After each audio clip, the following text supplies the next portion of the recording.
इस बार राजन तुम्हारी बुद्धि भी डगमगा सकती है। और बेताल ने कहानी शुरू की। एक नगर में एक सुंदर कन्या की शादी होने वाली थी, लेकिन शादी से एक रात पहले उसकी मृत्यु हो गई। उसका प्रेमी दुख से टूट चुका था। उसने उसका अंतिम संस्कार करने से मना कर दिया और स्मशान में उसके शरीर के पास ही रहने लगा। एक रात अंधेरे में से एक तांत्रिक प्रकट हुआ। उसने कहा, मैं इसे वापस जीवित कर सकता हूँ, लेकिन इसकी एक कीमत होगी। प्रेम में अंधा युवक मान गया। अग्नि जल उठी, मंत्र गूंजने लगे और धीरे धीरे वो लड़की फिर से जाग गई, लेकिन कुछ बदल चुका था। उसकी आंखें खाली थी, आवाज बेजान और उसकी हर हरकत अस्वाभाविक।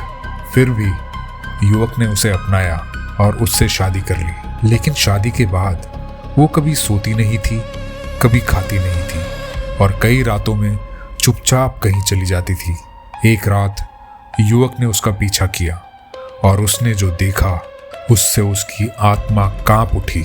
वो फिर से स्मशान में थी और मृत शरीरों के पास कुछ भयानक कर रही थी। डर के मारे युवक तांत्रिक के पास भागा। तांत्रिक ने शांत स्वर में कहा, मैंने उसे जीवित किया है, पर उसकी आत्मा नहीं लौटी। उसके शरीर में अब एक और शक्ति है। तब बेताल ने राजा विक्रम को पूछा, बताओ राजन, इस भयावह घटना का दोषी कौन है, तांत्रिक, प्रेमी या वो आत्मा?